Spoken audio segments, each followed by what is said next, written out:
Le christianisme, en arrivant dans les Gaules, se trouva donc en présence d'une nation très religieuse, comme dit César, ou très superstitieuse, comme dit Pomponius Mela. Aussi, sans transiger avec les préjugés et les erreurs, ce qu'il ne fit jamais, il se garda bien de froisser le sentiment religieux dont elle était pénétrée dans ce qu'il avait de légitime. Au contraire, avec cette divine sagesse qui inspira toujours ses vrais apôtres, il le cultiva en le sanctifiant. Porteur d'une doctrine mystérieuse et d'une sublimité supérieure à tous les progrès et à tous les développements possibles de l'intelligence humaine, les apôtres de Jésus-Christ comprenaient, mieux encore que les druides, la nécessité des rites extérieurs, des symboles, pour faire pénétrer la vérité en des âmes inhabiles aux méditations transcendantes. Guettet place ici une note de lecture intéressante sur la façon dont les apôtres ont sanctifié. Je la lis. Monsieur de Pétigny, après avoir exprimé la même idée, fait cette remarque intéressante. Les Gaulois laissaient entre les territoires de chaque cité ou de chaque pagus un espace libre et inhabité qu'ils considéraient comme une terre sacrée et commune à tous, et qu'ils appelaient marque, M-A-R-K, ou marche, une arca. Le christianisme éleva dans ces lieux des sanctuaires en l'honneur du Dieu vivant, et, pour aider à la faiblesse du peuple et lui faciliter par une similitude de noms le passage de la superstition à la vraie foi, il les plaça sous l'invocation de Saint Marc. De là, toutes les paroisses qui portent le nom de Saint Marc, ou plus ordinairement de Saint Mars, et qu'on retrouve toujours sur les limites des anciennes divisions ecclésiastiques. C'est tiré de l'histoire du Vendômois. On sait que les anciennes divisions ecclésiastiques étaient les divisions civiles de l'ancienne Gaule. À cette remarque de M. de Pétigny, nous en joindrons une autre, c'est que l'Église plaça les fêtes de la chaire de Saint-Pierre et de Saint-Pierre aux Liens aux époques où on faisait les fêtes principales des pierres. De même, le feu de Saint-Jean, encore en usage dans plusieurs localités, fut établi par l'Église pour remplacer celui que les Gaulois faisaient au solstice d'été. Bien des superstitions furent ainsi remplacées par de pieux usages qui avaient avec elles certaines analogies. Reprise du texte. Il le laissait donc autant que possible à l'arbre séculaire, aux eaux de la fontaine, à la grotte mystérieuse, aux limites des cités et des pagis, leur consécration religieuse, en les mettant sous le patronage de la Vierge Mère ou des premiers héros chrétiens. Ils plantèrent la croix sur les dolmens, élevèrent des sanctuaires dans les lieux les plus vénérés, et les peuples, suivant, pour se rendre aux lieux consacrés, la même route qu'ils suivaient auparavant, passèrent ainsi sans secousse des superstitions au culte véritable. Vis-à-vis du culte druidique, le christianisme n'eut souvent qu'à diriger, à sanctifier. Vis-à-vis des polythéismes grecs et romains, il n'eut qu'à détruire. Ils étaient complètement corrompus. Aussi, dans les Gaules, comme dans le reste de l'univers, la réaction du polythéisme contre la religion de Jésus-Christ fut-elle puissante. Ce n'était pas seulement un parti plus fort, cherchant à écraser une opposition naissante, c'était l'État, déployant tout son pouvoir pour faire triompher une institution identifiée avec les traditions et le gouvernement, les mœurs, la vie sociale tout entière. Le polythéisme, pour l'empereur romain, était une des branches de l'arbre administratif dont il était la racine et le tronc. Il était souverain pontife, aussi bien qu'empereur, et à ce double titre, il devait persécuter tout partisan d'un culte qui refusait de s'encadrer dans le culte loi. Les vieux despotes romains et leur orgueilleuse aristocratie ne pouvaient, en outre, sourire au sentiment de charité et de fraternité universelle que le christianisme tendait à identifier avec le cœur de l'homme. Les empereurs furent donc amenés naturellement à ces atroces persécutions qui ont imprimé à leur front une tache sanglante que les siècles n'effaceront pas. Le premier persécuteur de l'Église gauloise fut Marc Aurèle, et le second fut Sévère. Tous les deux, également cruels, inondèrent de sang les églises de la première lyonnaise, de la viennoise et de la sécanaise. Outre ces deux grands persécuteurs, une foule de petits tyrans, de magistrats secondaires, persécutèrent les chrétiens jusqu'au milieu du IIIe siècle. Mais, en dépit de leur cruauté, la religion faisait de nombreux prosélytes. Elle envahissait toutes les cités. Ses apôtres sillonnaient toutes les provinces. Et, à partir surtout du milieu du IIIe siècle, Rome chrétienne les jetait, pour ainsi dire, à profusion sur cette terre que Dieu, sans doute, lui faisait voir, dans un avenir prochain, comme le plus beau rameau de l'arbre catholique. Aurélien, pendant son préfectorat des Gaules, avait été témoin des progrès des disciples de Jésus-Christ.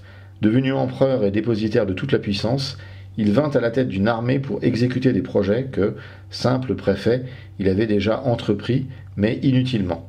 Il voulait anéantir les chrétiens. Il les fit traquer comme des bêtes féroces jusqu'au fond des forêts et déploya contre eux tous les moyens de destruction.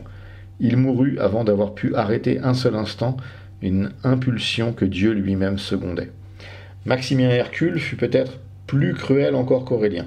C'était un tyran dont les instincts sauvages furent parfaitement compris de Rictius Varus, digne lieutenant d'une bête féroce.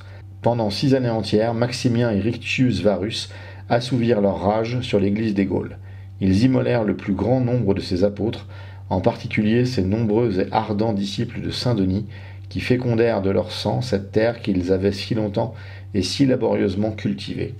Le christianisme semblait anéanti pour toujours dans les Gaules, mais, grâce à Dieu, quand Maximien eut cédé le gouvernement de cette partie de l'Empire au doux et débonnaire Constance, il se releva, radieux et plein d'éclat, comme le soleil après l'orage. Après avoir indiqué rapidement ce que le christianisme eut à faire pour s'établir sur le sol gaulois, nous devons jeter un coup d'œil général sur la société qu'il y a formée, la considérer au point de vue intellectuel, moral et social, et dans ses rapports avec le centre de l'unité catholique, l'État et les populations. 2 faits importants, et qui se dessinent parfaitement dans l'histoire, constatent l'état intellectuel de l'Église gallo-romaine, son inviolable attachement à la foi catholique, et l'impulsion qu'elle donne à l'esprit humain. L'Église des Gaules a toujours été, pour ainsi dire, passionnée pour la conservation de la doctrine de Jésus-Christ.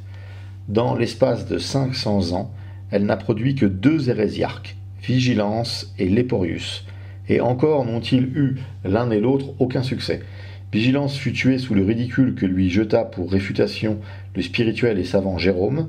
Léporius vint tomber avec ses rares adeptes aux pieds du grand Augustin. Marc, qui vint au second siècle dans les Gaules, n'en était pas originaire, et saint Irénée eut bientôt refoulé ce loup revêtu de la peau de brebis jusqu'en Espagne, d'où son hérésie revint au IVe siècle sous le nom de priscillianisme. Elle n'y fut pas mieux reçue que la première fois. Ses adeptes seulement trouvèrent un défenseur dans le grand Martin, qui savait que si l'Église abhorre l'erreur, elle n'a que charité et compassion pour ceux qu'elle a séduits. Quelque temps avant le priscillianisme, l'hérésie d'Arius voulut gagner à sa cause la belle Église gallo-romaine. Dieu, voulant la conserver pure, lui envoya le grand Athanase, qui dévoila à nos évêques tous les artifices de l'erreur et forma à la lutte Maximin et Paulin de Trèves, Servatius de Tongres, Phoebadius d'Agen, et cet Hilaire de Poitiers, digne d'être nommé l'Athanase de l'Occident. L'épiscopat gaulois ne compte que 3 ariens dans ses rangs.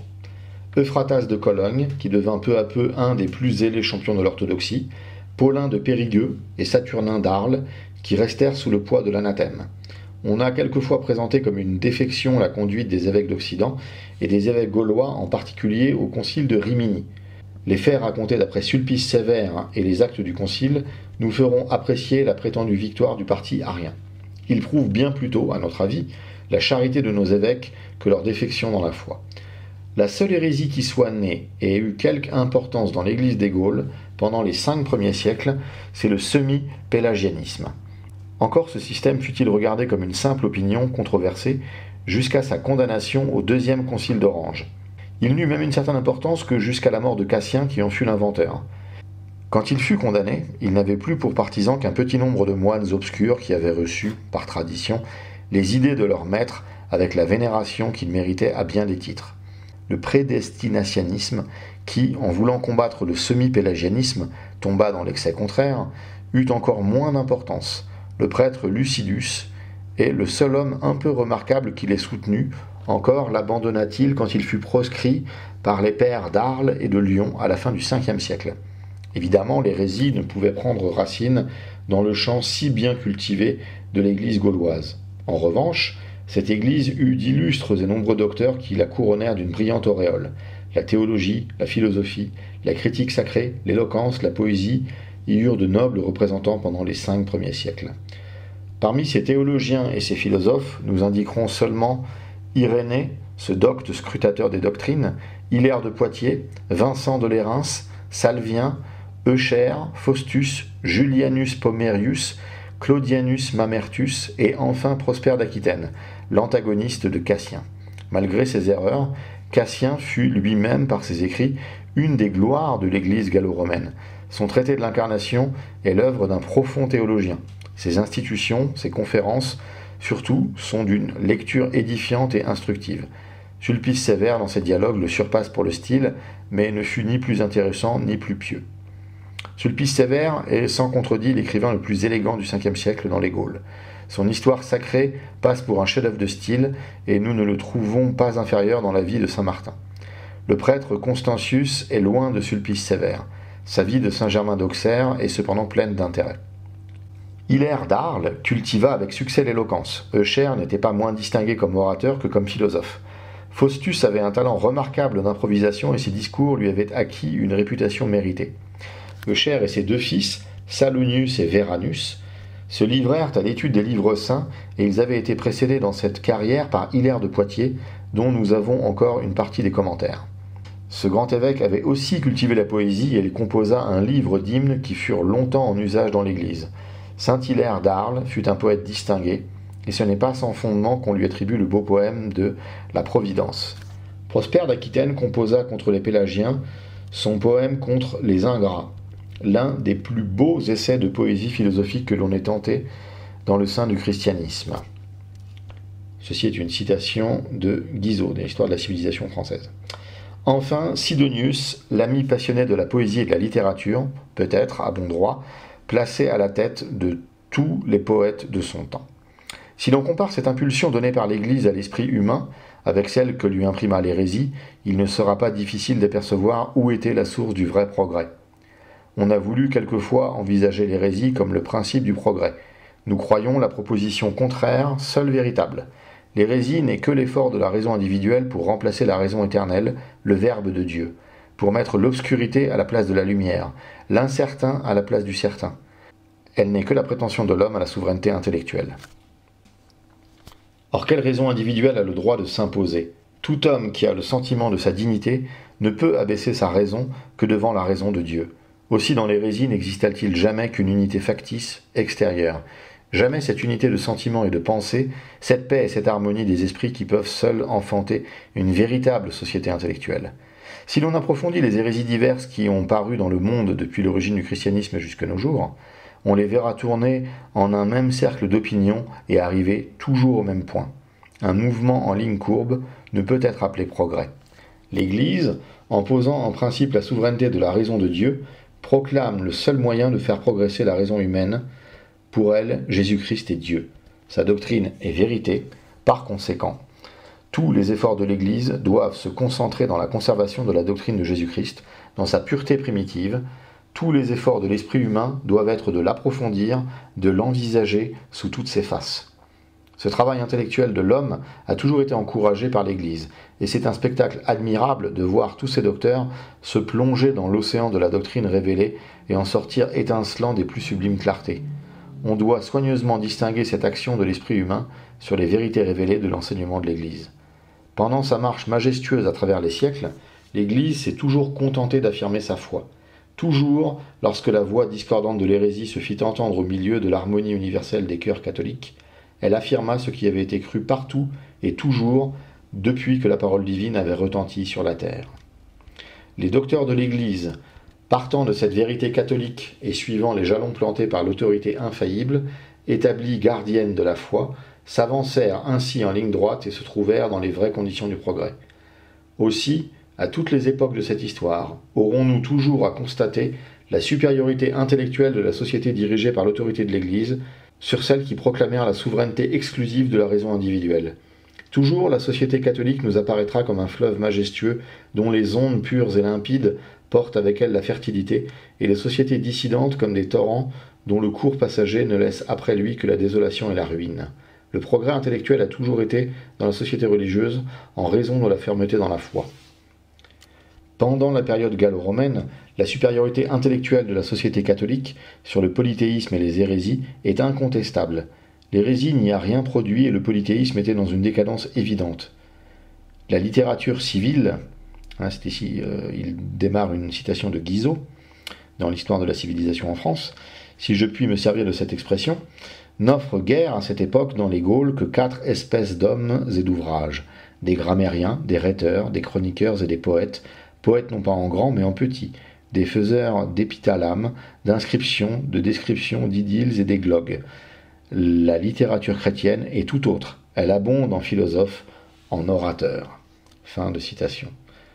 Autre citation du même ouvrage, « L'état intellectuel de la société religieuse et celui de la société civile ne sauraient se comparer. D'une part, tout est décadence, langueur, inertie, de l'autre, tout est mouvement, ardeur, progrès. » Fin de citation. Et ce mouvement n'était pas seulement dans les chefs de la société, dans le clergé, mais aussi dans les simples fidèles. Au Ve siècle en particulier, le beau siècle littéraire du christianisme, il y avait dans l'Église une activité intellectuelle vraiment prodigieuse. Les femmes même se livraient aux fortes études de la critique sacrée. Nous verrons de pieuses dames, comme Édibia et Algasia, proposer leurs questions au savant Jérôme. Ce grand docteur avait de fréquents rapports scientifiques avec l'Église gallo-romaine, et le moine Sisinius, pendant son voyage en Orient, lui avait rapporté un grand nombre de lettres des frères et des sœurs qui se livraient, dans les Gaules, à l'étude des saintes lettres. Les adversaires du semi-pélagianisme, Hilaire et Prosper, étaient laïcs et correspondaient avec le grand docteur d'Hippone. Les monastères, toutes les églises étaient des écoles de sciences religieuses et par les des évêques, donc là il doit manquer le mot, et par les écrits des évêques qui nous ont été conservés, on voit qu'ils initiaient homélie leurs fidèles, donc il manque aussi, je pense, ils initiaient par leurs homélies leurs fidèles à tous les secrets de la science religieuse et des passages les plus difficiles des livres saints. L'état moral de l'Église gallo-romaine ne fut pas moins admirable que son état intellectuel. Nous aurons lieu de le remarquer en étudiant les mœurs des moines et des solitaires, des vierges, des veuves et des pénitents, qui formaient comme des groupes séparés dans la masse des fidèles. À part de rares abus, tous rivalisaient d'ardeur avec le clergé pour acquérir la perfection chrétienne, suivre les préceptes et les conseils évangéliques. Il y eut cependant des abus pendant les 5 premiers siècles. Les hommes ont été hommes dans tous les temps. La nature n'a pas changé, et pour être vertueux, il a toujours fallu courageusement combattre contre ces mauvaises inspirations. Dans tous les temps et dans toutes les conditions, un nombre plus ou moins considérable faillit au combat et se laissa vaincre par l'attrait du mal. Nous n'avons pas dissimulé les abus qui s'étaient glissés au sein de l'Église. Nous avons rapporté les critiques de saint Jérôme et de Sulpice Sévère, les plaintes de Salvien. Nous avons remarqué des tâches même dans le clergé, même dans le corps épiscopal. Mais elles sont si rares et les vertus si nombreuses et si éclatantes que nous n'hésitons pas à dire que l'état moral de la société chrétienne pendant les 5 premiers siècles est digne de toute notre admiration. Salvien a fait, il est vrai, de la société chrétienne de son temps des tableaux qu'on pourrait appeler épouvantables. Mais comme nous aurons occasion de le remarquer, il existait alors au sein du christianisme comme 2 sociétés qu'on ne doit pas confondre. L'une composée des chrétiens de conviction, l'autre de vrais païens qui n'avaient de chrétiens que le nom. Quand les empereurs embrassèrent le christianisme, il fut de bon ton de l'être. On abandonna le polythéisme, qui devint le paganisme ou la religion des paysans. Mais en se faisant baptiser, on ne quittait pas toujours sa corruption et ses préjugés. Cette société encore païenne dans le cœur, étant baptisée, était extérieurement incorporée à l'Église. Aussi Salvien l'attaque-t-il comme chrétienne, lui rappelle-t-il ses engagements et les lois saintes qu'elle devait observer. Il ne faut pas cependant appliquer à l'Église en général les vices qu'il lui reproche avec tant d'énergie. Cette société romaine si corrompue fut engloutie dans le déluge des barbares qui apportèrent avec eux, dans l'Église, bien des vices, il est vrai, mais une énergie qui, sous la main du christianisme, devint la foi vive et ardente des beaux siècles chrétiens. Il fallut à la religion un travail de plusieurs siècles pour corriger ces âpres natures. Peut-être n'eût-elle jamais pu, avec les moyens ordinaires que Dieu lui a donnés, ressusciter la société romaine qui n'était plus qu'un cadavre en putréfaction. Les pasteurs de l'Église l'avaient travaillé avec une ardeur et une intelligence admirables. Ils y avaient guéri tout ce qui n'était pas mort. Ils ne pouvaient faire plus, et quand on réfléchit aux obstacles qu'ils durent rencontrer, on doit trouver prodigieux les résultats qu'ils ont obtenus dans la société civile et dans la société domestique, dans les idées comme dans les mœurs. Il est vrai que les pasteurs de l'Église, les évêques surtout, furent, pendant toute la période gallo-romaine, des hommes admirables par leur science et leur sainteté. Leur vie fut tout apostolique jusqu'au moment où les églises furent définitivement organisées. Suivis de quelques disciples, ils parcouraient les provinces dans un rayon plus ou moins étendu, autour des cités qui étaient comme leur centre d'opération et qui devinrent les sièges épiscopaux. Ils passaient ainsi leur vie, semant partout les bienfaits et ne recueillant trop souvent, pendant les 3 premiers siècles, que les souffrances et le martyre. Quand l'Église fut en paix et que le nombre des fidèles se fut accru, non seulement dans les cités mais encore dans les villes moins importantes et dans les campagnes, les évêques ne furent plus seulement des apôtres, mais des gouverneurs d'église, des surveillants dans la maison de Dieu. Ils durent visiter les différentes églises qu'ils avaient données à cultiver à des pasteurs secondaires, veiller sur ces pasteurs comme un bon père veille sur ses enfants, administrer avec équité les biens que les fidèles, dans leur reconnaissance, prodiguèrent au clergé, et dont l'évêque était le grand administrateur, distribuer aux clercs leurs nécessaires, bâtir des monastères et des églises, secourir tous les malheureux, protéger tous ceux qui avaient besoin d'appui. Telle fut la vie extérieure et publique de nos grands évêques des 4e et 5e siècles, d'Hilaire de Poitiers, de Martin, d'Honorat, d'Hilaire d'Arles, de Germain, de Lupus, de Cher, de Maximus de Riez, de Faustus, de Patience, de Perpétuus, de Sidonius, et de tant d'autres que l'amour et la reconnaissance des peuples ont canonisés. Ce qui frappe d'abord dans la vie privée de ces grands évêques, c'est leur touchante simplicité. Le plus grand nombre d'entre eux sortaient des monastères et ils ont conservé toute la vie et les pieux usages et l'humble habit. Au commencement de leur épiscopat, ils fondaient ordinairement un monastère près de leur demeure épiscopale afin de pouvoir y aller souvent respirer l'air pur de la solitude et s'y livrer aux saintes douceurs de la prière. Ils vivaient en commun dans la maison de l'église avec leurs clercs qui les accompagnaient aussi dans leurs voyages. Ils faisaient toutes les fonctions de pasteurs dans leur église épiscopale. C'est pourquoi on remarque autour d'eux peu de prêtres, qu'ils aimaient mieux charger d'églises particulières, mais des diacres, qu'ils chargeaient du soin des choses temporelles. Les clercs, à l'exemple des évêques, menaient une vie fort simple. Plusieurs travaillaient des mains, comme ceux de saint Hilaire d'Arles, qui en donnait lui-même l'exemple. Ceux qui avaient d'abord été moines continuaient, dans le ministère, d'observer les règles de la vie monastique. Les évêques n'ordonnaient de clercs qu'autant qu'ils en avaient besoin pour les différentes églises.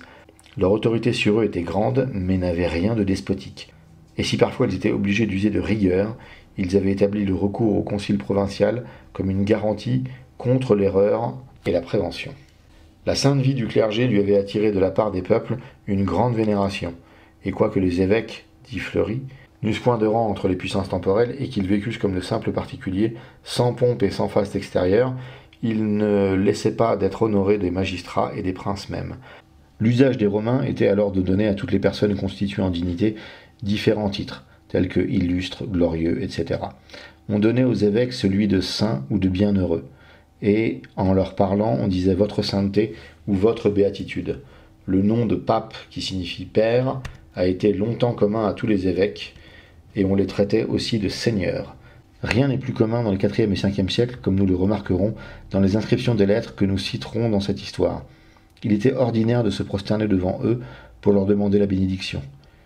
Il ne faut donc pas s'étonner, ajoute Fleury, si ces honneurs qui nous paraissent si grands ont été attribués au souverain pontife, pour qui les fidèles ont toujours eu un respect très particulier, et que les évêques même traitaient de père ou de pape, tandis qu'ils ne les traitaient que de frères, comme il fait encore, car l'Église romaine a été plus constante que toutes les autres à garder ses anciens usages.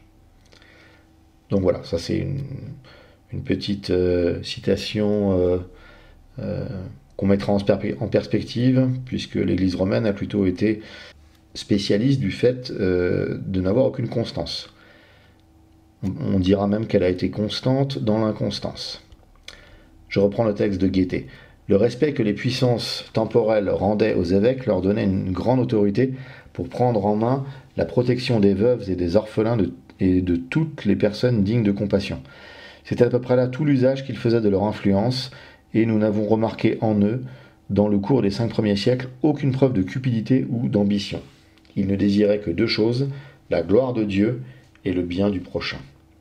C'est à tort qu'on a voulu faire de nos évêques du 5e siècle les premiers magistrats municipaux de leur cité. Ils dominaient la société à cette époque, c'est incontestable, mais ce n'était pas au décret des empereurs qu'ils devaient leur puissance. Ils la possédaient déjà lorsque les empereurs les indiquèrent à leurs magistrats comme les hommes les plus capables de les diriger dans l'exercice de leurs fonctions. Ils étaient déjà arbitres dans la plupart des contestations lorsque les empereurs, assez éclairés pour comprendre ce qu'avait de salutaire pour l'ordre et la paix de la société leur paternel arbitrage, lui donnèrent une sanction légale. Mais le vrai principe de leur autorité, la source de leur influence, il faut l'aller chercher dans leur sagesse, leur lumière et surtout leur sainteté. D'une source si pure ne pouvait sortir la tyrannie ou l'arbitraire. Aussi nous ne voyons les évêques user de leur puissance que pour le bien. Son influence fut ainsi d'une haute utilité, et on peut le dire avec M. Guizot, C'est l'Église, avec ses institutions, ses magistrats, son pouvoir, qui s'est défendue vigoureusement contre la dissolution intérieure de l'Empire, contre la barbarie, qui a conquis les barbares et qui est devenu le lien, le moyen, le principe de civilisation entre le monde romain et le monde barbare. Fin de citation.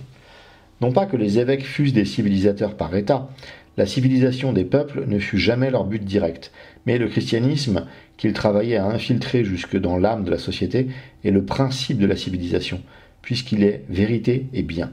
C'est par lui qu'ils ont eu sur les Gaules et sur les barbares cette influence civilisatrice qu'auront toujours et partout les apôtres de la vraie doctrine de Jésus-Christ.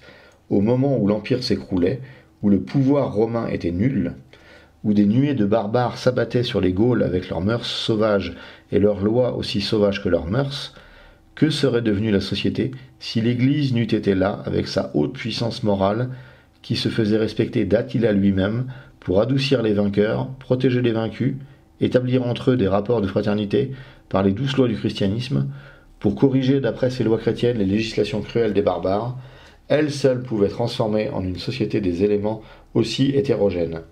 Réunir le loup et l'agneau dans le même bercail et sous la houlette du même pasteur. La Providence, avant de confier à l'Église ce grand travail qu'elle a commencé au 5e siècle et continué jusqu'au 11e, l'avait conduite à sa perfection sociale comme à sa perfection morale et intellectuelle. Pour apprécier l'état social de l'Église pendant les 5 premiers siècles, il faut jeter un coup d'œil sur son gouvernement et ses principales institutions. Afin de ne commettre aucune méprise en parlant du gouvernement et des institutions de l'Église, on doit soigneusement distinguer les institutions essentielles qu'elle tient de son divin auteur, des institutions purement ecclésiastiques qui ont été inspirées à l'Église par les circonstances et les besoins accidentels. Dès l'origine, le gouvernement de l'Église fut organisé sur les bases qu'il a toujours conservées depuis. Sa constitution sociale s'est développée, il est vrai, progressivement, mais l'autorité ecclésiastique, en lui donnant ses développements en raison des temps et des circonstances, travaille sur les bases posées par Jésus-Christ lui-même.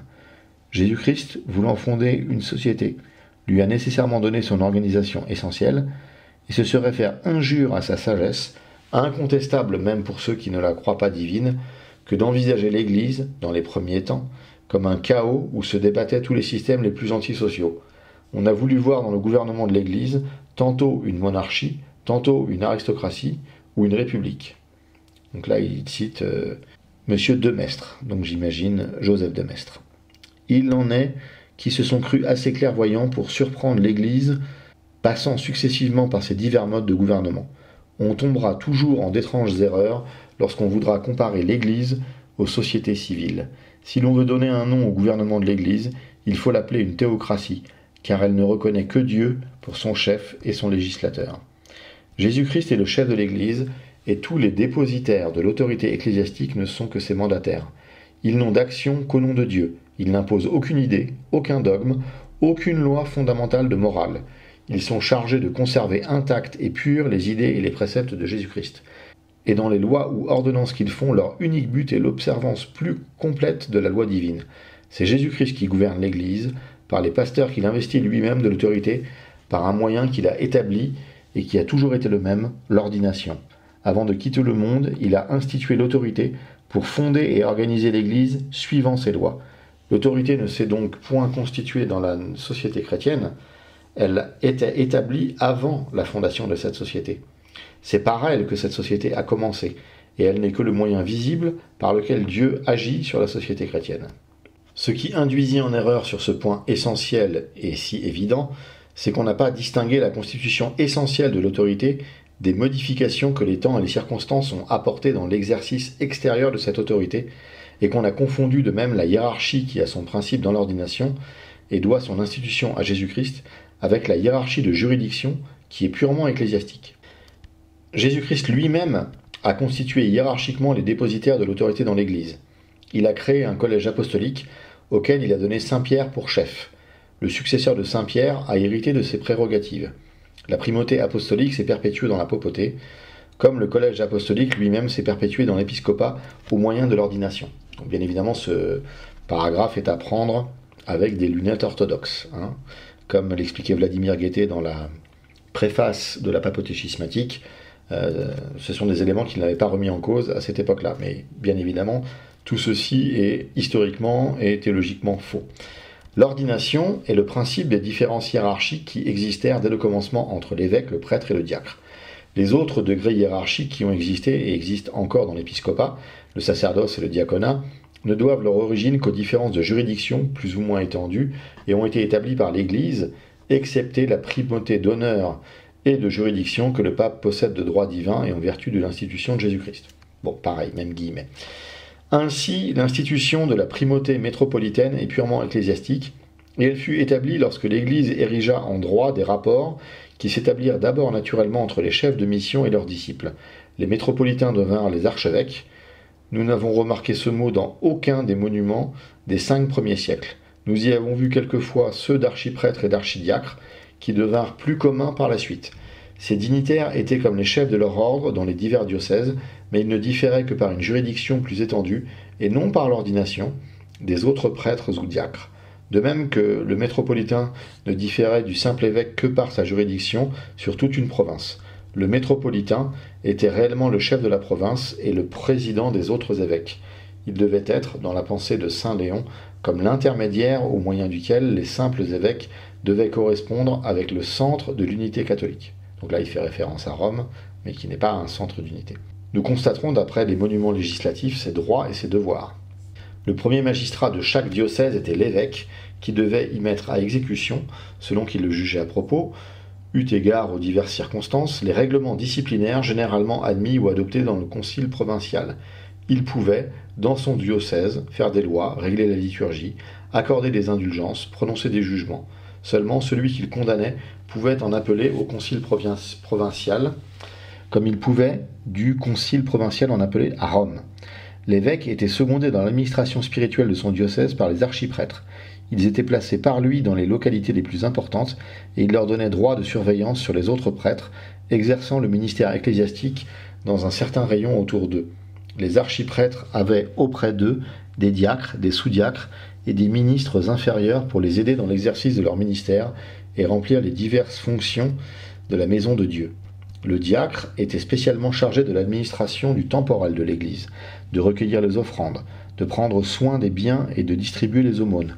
Nous remarquerons dans l'exposé de la législation ecclésiastique au Ve siècle que l'évêque n'établissait d'église régulière que dans les lieux où les fidèles, assez nombreux, pouvaient former, par leurs offrandes ou les biens qu'ils abandonnaient, un fonds suffisant pour l'entretien des ministres de l'Église et des pauvres. Les diacres, dans leur administration du temporel, avaient un surveillant général placé auprès de l'évêque et ayant le titre d'archidiacre. C'est lui qui avait soin de recueillir les offrandes et les revenus des biens appartenant à l'église épiscopale. Il était l'économe de la maison de l'église, où l'évêque demeurait avec ses clercs, comme le simple diacre était celui de la maison de l'archiprêtre, modelé sur celle de l'évêque. L'archidiacre était inférieur au simple prêtre par son ordre, mais il semble avoir été le fonctionnaire le plus important dans le clergé par l'influence que lui attiraient ses relations extérieures. La surveillance qu'il exerçait sur tout le diocèse et ses rapports habituels avec l'évêque lui donnaient nécessairement beaucoup d'autorité. Outre son archidiacre, l'évêque avait encore auprès de lui plusieurs autres diacres qui secondaient probablement l'archidiacre dans son importante et vaste administration. Nous verrons plusieurs conciles obligés de s'opposer à l'ambition des diacres des villes et de protéger les prêtres contre leurs empiètements. Placés auprès des évêques ou des archiprêtres, ils devaient en effet être portés à se croire supérieurs aux simples prêtres qui ne s'occupaient modestement que des fonctions spirituelles dans les églises de village qui leur étaient confiées. Les clercs mineurs passent à peu près inaperçus dans les monuments historiques, qui n'ont presque conservé que la désignation et les devoirs de leurs fonctions.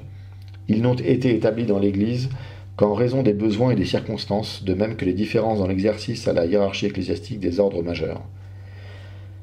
Quelques écrivains, peu versés dans les matières ecclésiastiques, avaient remarqué ces diverses institutions, élevèrent sur cette base leur système d'organisation successive de la société chrétienne. Cette organisation a été successive et n'a été complète qu'au IVe et Ve siècle, relativement aux institutions accidentelles et purement ecclésiastiques. Mais la constitution de l'autorité et de la hiérarchie d'ordre remonte à Jésus-Christ, le divin fondateur de l'Église. L'origine des institutions ecclésiastiques elles-mêmes se perd dans l'obscurité des premiers siècles. Elles apparaissent pour la plupart dans les monuments les plus anciens. Ce qui nous ferait croire que la première pensée en a été conçue par les apôtres ou leurs successeurs immédiats et que c'est à eux qu'il faut remonter pour en trouver les véritables auteurs. Parmi les institutions que nous verrons naître ou se développer pendant la période gallo-romaine, il en est deux qui méritent une attention spéciale, les conciles provinciaux et les élections des évêques. Les conciles provinciaux furent nombreux dans les Gaules pendant les 4e et 5e siècles. Tous les évêques d'une même province étaient tenus de se rendre au lieu indiqué par le métropolitain, et là on agitait toutes les questions relatives aux intérêts des divers diocèses de la province. Non seulement les évêques, mais les prêtres et les diacres s'y rendaient. Les évêques seuls avaient voix délibérative, mais tous les assistants pouvaient exposer leurs idées, leurs réclamations, leurs conseils. Le résultat des conférences était formulé en loi ou canon, dont le recueil forme un corps de législation qu'on a désigné sous le nom de discipline ecclésiastique. La discipline ecclésiastique de l'Église gallo-romaine fut bien en harmonie avec la nature et les besoins de la société chrétienne, car elle a produit d'admirables résultats. On doit soigneusement distinguer la discipline ecclésiastique du dogme et des lois révélées. La révélation fut toujours un dépôt sacré que les conciles conservèrent dans sa pureté primitive et qui fut toujours le même. La discipline ecclésiastique n'étant que l'ensemble des moyens propres à diriger l'homme dans sa foi et l'exacte observation des lois divines, doit varier nécessairement en raison des temps et des lieux, car ces moyens doivent être en rapport avec le caractère de ceux qui doivent les mettre en pratique. La discipline ecclésiastique n'étant que l'ensemble des moyens propres à diriger l'homme dans sa foi et l'exacte observation des lois divines, doit varier nécessairement en raison des temps et des lieux, car ces moyens doivent être en rapport avec le caractère de ceux qui doivent les mettre en pratique. Or, la nature de l'homme, identique en son essence, se diversifie accidentellement selon les siècles et les climats, ce qui explique pourquoi les conciles provinciaux furent, en général, seuls chargés de la confection des lois disciplinaires, et pourquoi ces lois diffèrent entre elles dans les différentes contrées soumises cependant à la même foi, à la même morale et au même pasteur. Nous étudierons soigneusement les travaux des conciles. Nous y remarquerons des lois pleines de sagesse et de discrétion, mais peu de discussions doctrinales. L'Église gallo-romaine, ferme dans sa foi, n'a pas d'hérétique à combattre. Elle s'occupe paisiblement à embellir de plus en plus le corps de sa législation et à fournir à ses enfants de plus puissants moyens d'arriver à la perfection de leur vocation chrétienne. Il est impossible de jeter les yeux sur ces travaux sans remarquer la salutaire influence que la tenue fréquente des conciles provinciaux dut avoir sur les évêques eux-mêmes, sur le clergé et tous les fidèles, et sans conclure que cette institution fut une des plus utiles à l'Église. On verra peut-être avec intérêt le tableau des conciles provinciaux qui se tinrent dans les Gaules au IVe et Ve siècle et dont nous aurons à parler. Donc là, dans le livre, il établit un tableau qui expose les conciles ayant eu lieu entre 314 et 475, qui sont, à leur écrasante majorité, sur des questions effectivement disciplinaires. Une institution qui n'eut pas une influence moins heureuse que les conciles provinciaux sur la société chrétienne fut celle des élections épiscopales. On s'est étrangement mépris sur la nature de ces élections, en voulant les considérer sous le même point de vue que les élections politiques instituées dans les gouvernements modernes et qui transfèrent véritablement le pouvoir. Ces élections politiques sont basées sur ce principe, que la souveraineté réside essentiellement dans la société et que les élus, investis du pouvoir, ne sont que les mandataires de la société. Les élections ecclésiastiques n'étaient pas basées sur ce principe. Jamais, dans la vraie société chrétienne, on eut la pensée que l'élection fut le moyen de conférer le pouvoir. Le pouvoir dont les évêques furent toujours dépositaires est surnaturel et divin. Jamais par l'élection, ils ne devinrent les mandataires du peuple. Toujours, au contraire, par l'ordination, ils furent les mandataires, les vicaires de Jésus-Christ. Les élections, établies par l'autorité ecclésiastique elle-même, n'étaient qu'un moyen de connaître ceux qui étaient les plus dignes de l'épiscopat.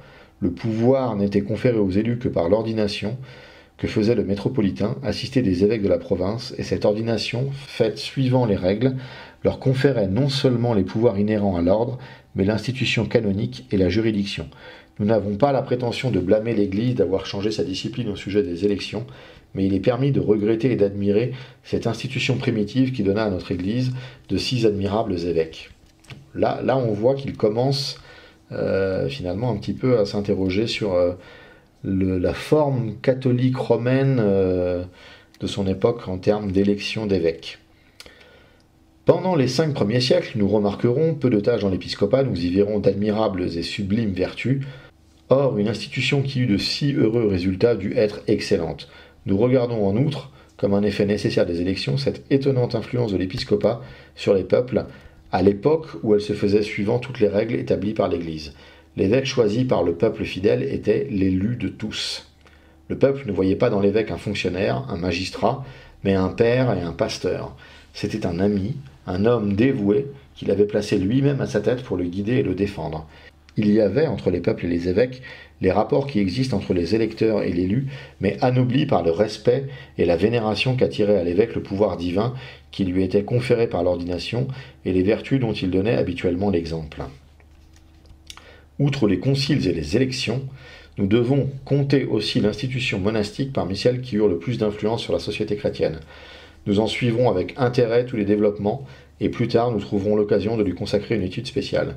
Finissons cet aperçu général par le rapide exposé des rapports qui ont existé pendant les 5 premiers siècles entre l'Église et le pape, le gouvernement civil et les populations. Dans une société destinée à être catholique et à s'étendre sur la terre entière, il fallait nécessairement un point de ralliement entre les membres qui devaient en faire partie, un centre commun dans lequel devaient converger tous les rayons de ce cercle universel. Donc là, on est revenu dans la Vulgate catholique romaine, vous saurez mettre les guillemets vous-même, une sentinelle placée assez haut pour embrasser d'un coup d'œil l'association tout entière, la surveiller, jeter le cri d'alarme si elle était attaquée, et diriger la défense. Tel est le rôle imposé par Jésus-Christ à la papauté, qu'il créa dans la personne de Saint-Pierre. Institution magnifique et vraiment divine, expression de la puissance la plus haute qui soit dans le monde, et tellement organisée par la divine sagesse, qu'il lui est impossible de devenir tyrannie. Ah, et pourtant. Il est intéressant de voir, quand même, avec ces passages plutôt papolâtres, qu'il a été condamné. Il a été condamné de ne pas l'être assez. C'est quand même assez impressionnant. La puissance civile absolue et la tyrannie sont trop souvent identiques. L'homme est par lui-même plus vicieux que vertueux, et l'homme vicieux revêtu du pouvoir est un tyran. Mais le pape, avec son pouvoir immense, ne peut être un tyran, quand bien même il serait mauvais, parce qu'il a au-dessus de lui la loi divine, permanente dans la société chrétienne, il a le doigt de Dieu qui le gouverne lui-même nécessairement pendant qu'il gouverne les autres. L'Église gallo-romaine eut dès l'origine de fréquents rapports avec le centre de l'unité catholique. C'est Saint Pierre le premier pape qui établit Saint Trophime à Arles, avec délégation d'une juridiction supérieure qui passa dans ses successeurs, vicaire du Saint-Siège dans les Gaules pendant plusieurs siècles. C'est au siège apostolique que s'adressaient les martyrs de Lyon pour pacifier l'Église orientale troublée par l'hérétique Montanus. Le porteur de leurs lettres est cet Irénée, qui proclame si haut dans ses écrits la primauté de l'Église romaine. Lorsque l'Église des Gaules se cacha, tremblante et affaiblie, dans ses cryptes, ce fut l'Église romaine qui lui envoya du renfort. Les papes Fabien, Étienne et Xiste lui donnèrent une nouvelle vie par les légions d'hommes apostoliques qu'ils dirigèrent sur elle. Aussi l'Église des Gaules eut-elle pour l'Église mère un amour filial, et nous en trouverons un témoignage éclatant dans le premier concile gallo-romain où nous possédions les actes, le premier concile d'Arles. Dans certaines discussions malheureuses sur la juridiction, le pape Zosime, il est vrai, bien injuste envers plusieurs évêques gaulois recommandables par leur sainteté, trompé qu'il était par un intrigant ambitieux. Le pape Saint Léon le Grand fut de même trompé sur les intentions de Saint Hilaire d'Arles, comme le pape Hilarus sur celles de Saint Mamertus de Vienne. Mais ces erreurs, qui enfantèrent des discussions fâcheuses, n'altérèrent pas la bonne harmonie qui existait entre l'Église romaine et l'Église des Gaules. Nous devons surtout remarquer les relations pleines de franchise et de charité qu'eut Saint Léon avec les évêques gaulois. On peut dire, en thèse générale, que le siège apostolique se montra, pendant les 5 premiers siècles, plein de modestie et de réserve dans l'exercice de son pouvoir vis-à-vis de l'Église des Gaules. Tel fut en général, à cette époque, le caractère de l'autorité du chef de l'Église. On ne le voit jamais user de ces airs de domination ou de cette modestie hypocrite, habituelle aux puissances contestées qui veulent réduire au silence les volontés par la force ou les captiver par les prévenances. Le caractère de l'autorité papale dans les Gaules est un mélange de fermeté et de modestie. Le soin du pape est de conserver à chacun son droit, à l'évêque le gouvernement de son diocèse, au concile provincial le soin d'établir les règlements exigés par les circonstances, et c'est là une preuve de la haute sagesse de ces souverains pontifes qui comprenaient que si les fidèles devaient être unis par les liens d'une même foi sous l'autorité des mêmes pasteurs, les règlements disciplinaires pouvaient varier en raison des mœurs et d'autres circonstances, aussi diversifiées que les provinces ou les diocèses. Aussi verrons-nous les papes renvoyer toutes les causes aux conciles provinciaux, ne se réservant que leur droit de vérification et d'appel. Le concile provincial était alors le tribunal ordinaire où toutes les causes étaient jugées, sauf le recours au Saint-Siège dans les diverses genres d'opinion sur les points de discipline générale et dans les causes majeures. Les papes sont les premiers à provoquer la tenue fréquente et régulière de ces conciles, ils leur renvoient même la plupart des causes portées à leur tribunal. Les évêques gaulois, de leur côté, étaient pleins de respect et de vénération pour le chef de l'épiscopat. Ils aimaient à le consulter, comme Victricius de Rouen, Exupérius de Toulouse, Théodore de Fréjus, Rusticus de Narbonne, et c'est au centre de l'unité catholique, à la sentinelle placée sur la hauteur afin de surveiller les mouvements des ennemis de l'Église, qu'il demandait des renseignements sur les combats et les triomphes de la foi. Le respect et la soumission des évêques envers le siège apostolique étaient exempts de servilité. Les papes étaient sans orgueil et sans ambition dans l'exercice de leurs droits incontestés. C'est la conséquence qui ressort d'elle-même des monuments qui nous sont restés sur les rapports de l'Église romaine avec l'Église des Gaules.